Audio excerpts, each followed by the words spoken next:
So, business travel. What we're going to talk about today, the new normal that we're all going to be facing as we progress to put together policies and procedures to enable travel to get to some level of value add again.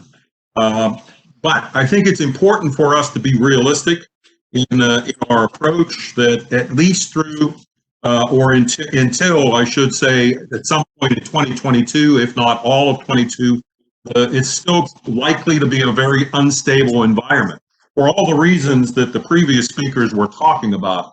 Is that there continues to be an uneven distribution of vaccines. There continues to be a ebb and flow of quarantines as the disease progresses. That's going to affect the ability for business travel to return. And there's a very fast changing regulatory environment as it relates to things like quarantines and who must quarantine and who doesn't quarantine. A good example of that is just this week, the United Kingdom has put more emphasis on enforcing their restrictions on people coming in from what they call red states into the UK, places such as Brazil, South America, Portugal, and South Africa, which has some of the new variant of COVID-19, which is allegedly more contagious, and that they're enforcing that with very strict criminal outcomes. So again, those things are likely to evolve and continue to evolve over the next 1 to 2 years.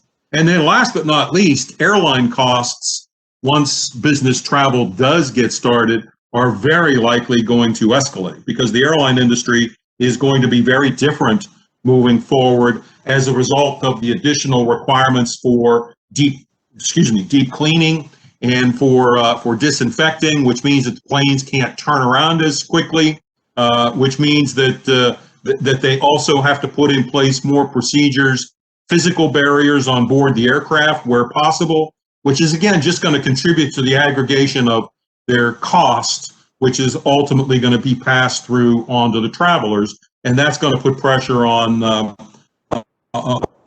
businesses to limit those travel trips moving forward because of the expense. The other thing that's going to be important to remember is that our employees moving forward are going to be insistent, and we've seen already the beginnings of this, that if they are asked to travel, that there is a high comfort level on their part that it's actually safe to do so. And so that's going to make putting together travel policies more complex, such as how are you going to deal with an employee who says, no, I'm not going to travel. It's not safe to do so.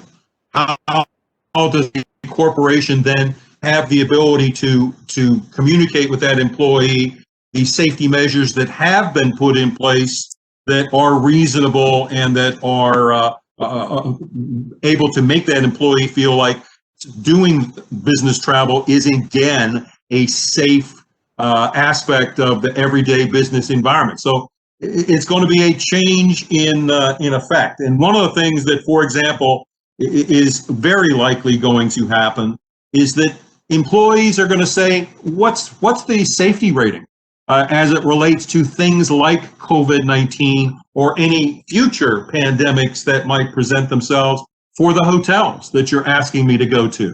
So no longer are corporations going to be able to have a preferred provider hotel, for example, that's just based upon cost or convenience or location to the business community. It's also now going to have to contain things like, how are your safety procedures being implemented, and how are they being measured, and how are they being executed in a way to where the travelers have a high confidence that they are not going to contract COVID-19 if they are staying in that hotel. So again, that's going to be a different environment. It's going to require different information moving forward.